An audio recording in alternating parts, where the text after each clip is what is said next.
Hi everyone, so today I want to show you this 5x7 tower fold card.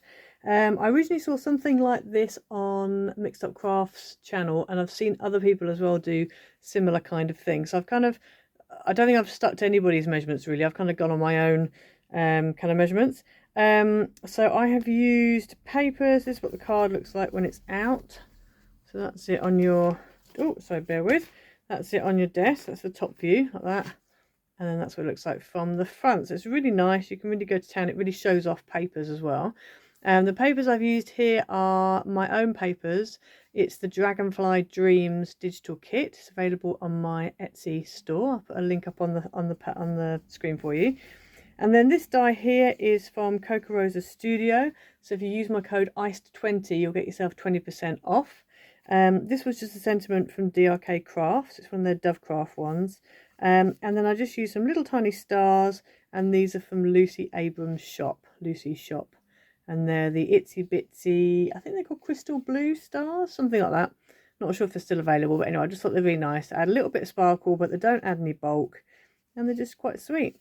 So yeah, so that is the card. So it opens out really quite big, but it folds down, fits flat into an envelope for a 5x7, and obviously depending on what weight of card you use and how much else you put on, it will fold, you'll be able to fold it flat. I've decided on this one to not do a matte layer. I've just done a pattern layer. Previously on my live stream I did actually do a matte layer, so this is one of the ones. This is using my Autumnal Fields digital paper pack, and this one, as I said, I did use the gold for the matte. It does make it pop a bit more with the matte. The matte's really nice, but it's just a case of cutting all the bits out really, because there's quite a lot of bits to cut out. So I just decided for this one to keep it nice and plain and kind of simple, but you can really do what you want to do. So yeah, so let's get into it. Okay, so for this card you're going to need quite a few little fiddly bits. Now I'm doing this one today, I'm doing without a matte layer. I'm literally just going to be using pattern. It just makes it a little bit easier. And I've cut out all my squares, and you really don't want to be losing any of those. Okay, so you're going to need one piece of 7x9 base card and two pieces that are 5.5x7. We're going to start with these first because these are the easier ones. So what you want to do is, on the short side, you're going to score at 2.5 and at 5. And you do that on both pieces. Okay, so then the 7x9, you're going to score along the 9-inch edge, and you're going to score at, now, if you want to be really pernickety, you can do it at certain points and miss score, so you're not scoring all the way top to bottom. But because it's just easier to score top to bottom, I'm going to do it that way. So you're going to score at 1, at 2, and at 3, and then you're going to score at 6, at 7, and at 8. Now you don't need all of these lines. So along this line, for example, I only need the first inch, then miss an inch, then I need an inch, then miss an inch, then an inch, then miss an inch, then I need the last inch. But it's just easier to score top to bottom, because otherwise it just gets a bit tricky. So what we're going to do next is we're going to bring in our Stanley knife, metal rule and cutting mat. Okay, so what we're going to do is I'm just going to turn this round, and along this first score line I'm just going to mark every inch. So I'm going to mark at 1, at 2, 3, 4, 5 and 6. To make sure I get it in the right place. And then I'm going to do the same again along the last score line. So now what we're going to do is going to take our ruler and we're going to lie it down and connect up those two marks. So you've got one over there and one over there. And we're going to cut from that first score line through the second and stop at the third. And then we're going to cut from this score line through the middle one and then stop at this one.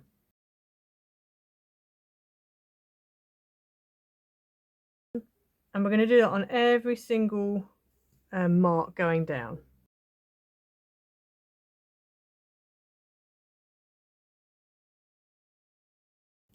Okay, so you should end up with that. So it looks a bit like a kind of a lattice work. So then what we're going to do is we're going to go ahead now and just fold certain pieces. So I found that it's better to get a pencil and to go in And what you want to do is you're going to fold, you want these top pieces, so this piece here and this piece, these are going to be, they're going to be mountains. So you start with a mountain, then a valley, then a mountain, then a valley, then a mountain, then a valley, and last of all a mountain, like that. And it just helps you to get those sort of folds kind of in place.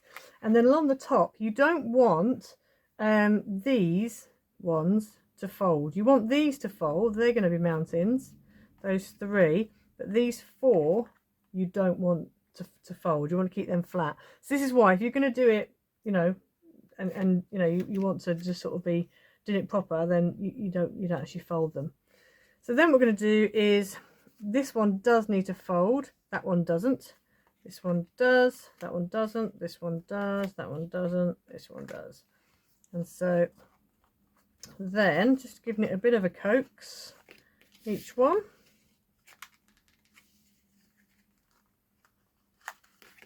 Like that. And then what I'm going to do is take my pencil out and just kind of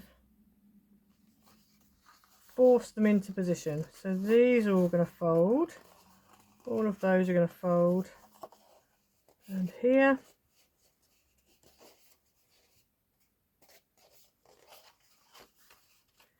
and this is where you have to be a bit patient, because the idea is you want to get it to this point here.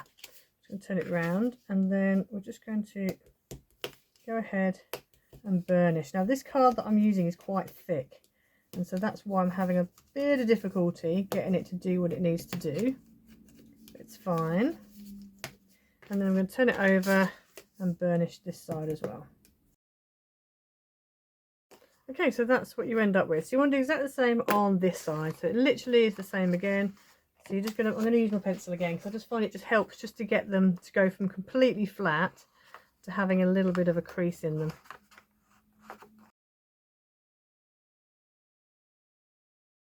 Okay, so you should end up with that. So as you can see, you didn't need a score line in these places or these places. But I find it's easier to do it this way than to faff around trying to work out where you're scoring, where you're not scoring, you overshoot it, you don't score it enough. So I just find it easy just to do top to bottom, because once you've put your patterns on, you don't really notice it so much. So we're going to put that to one side for a second and just bring in our other pieces. So these, you're going to have a mountain fold here and a valley fold there.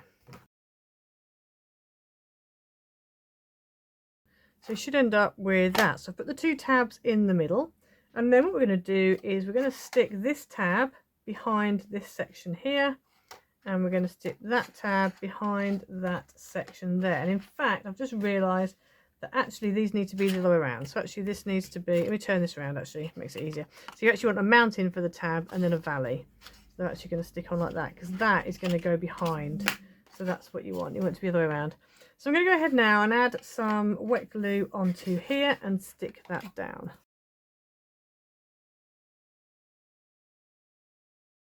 Okay, so you should end up with that. Excuse the sunshine on my desk. I don't really want to shut it out. I might have to in a minute.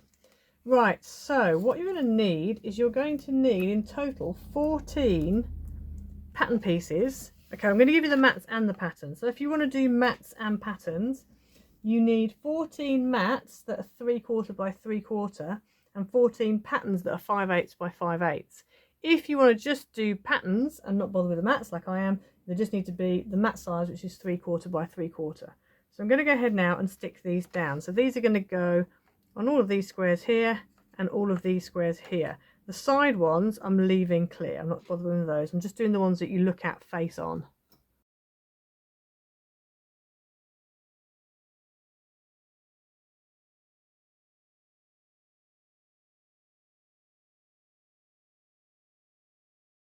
Okay, so that's what you should end up with. So now what you want to do is you're going to cut out two pieces. Again, if you want mat, then you are going to do two pieces that are 3/4 by 6 3/4 and two pieces of pattern that are 1/2 by 6 1/2. But I've gone for just one piece of pattern, so two pieces of pattern that are the same size as the mat, so 3/4 by 6 3/4, and they're going to go on that strip there.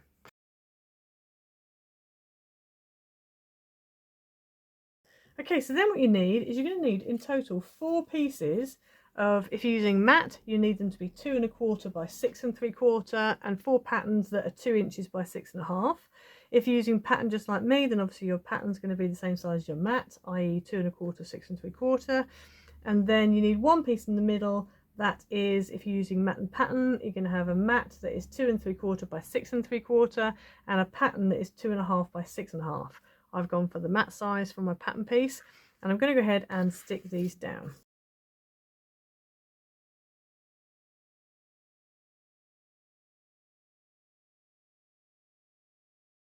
So you end up with that. So I'm just going to fold this up, and then all we've got to do is add a greeting in the middle.